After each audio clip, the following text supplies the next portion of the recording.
Bonjour à tous, bienvenue sur Cuisiner Sri Lankais. Aujourd'hui, on vous montre comment faire du kimbula banis, des petites brioches au sucre. Pour réaliser cette recette, il nous faudra 500 g de farine, 100 g de sucre, 35 g de lait en poudre, 8 g de sel, 2 œufs, 10 g de levure, 50 g de beurre ou de margarine et du sucre en grains. Voici le lait en poudre qu'on utilise.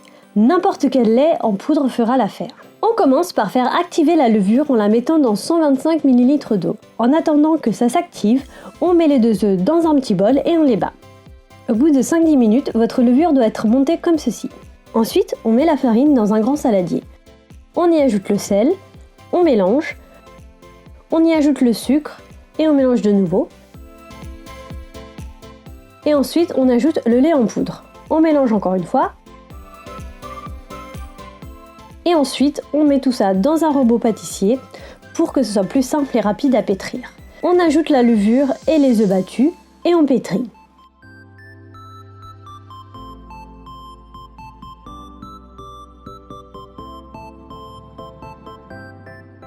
Quand la pâte commence à former une boule, on ajoute le beurre, qu'on a pris soin de faire fondre un peu auparavant. On laisse pétrir 5 à 10 minutes. On met cette pâte sur une surface pour en faire une boule. Si votre pâte s'étend comme ceci, c'est qu'elle est bien pétrie. On le met ensuite dans un saladier qu'on a pris le soin de badigeonner avant avec de l'huile. Ici, on a pris de l'huile d'olive.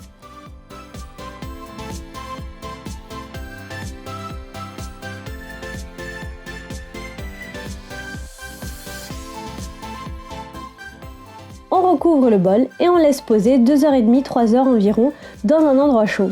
Nous, on le laisse dans notre four éteint. Pendant que la pâte pose, on prépare notre sirop de sucre. Pour cela, il nous faut 2 cuillères à soupe de sucre en poudre et 60 ml d'eau.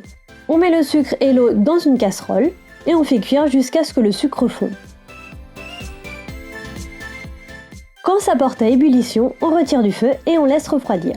Ce sirop va servir à faire coller les morceaux de sucre sur nos brioches tout à l'heure. On prépare aussi un récipient avec de l'huile dessus pour pouvoir poser nos brioches. Au bout de 3 heures environ, notre pâte aura bien poussé.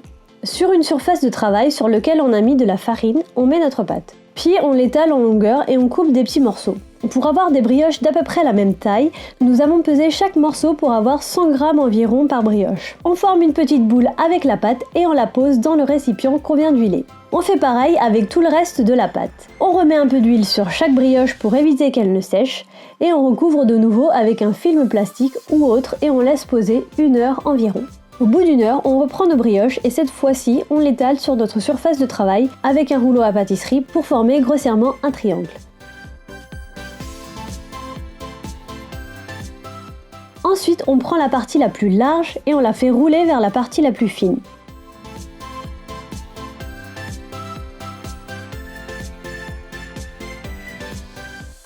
On fait de même avec le reste et on laisse poser 15 minutes environ. Ensuite, on reprend nos brioches, on les badigeonne avec le sirop de sucre et on étale la brioche dans nos sucres en grains qu'on a mélangé aussi avec un peu de sucre classique. On dispose tout ça sur une plaque de cuisson et on enfourne le tout à 200 degrés pendant 20 minutes environ, jusqu'à ce que ce soit bien doré. Et voilà, c'est prêt, il n'y a plus qu'à déguster. Ces brioches sont top au petit déjeuner ou au goûter avec un bon thé. Vous pouvez retrouver toute la liste des ingrédients dans la barre d'infos ci-dessous. N'hésitez pas à liker la vidéo si vous avez aimé cette recette et vous abonner à la chaîne. Bon appétit et à bientôt!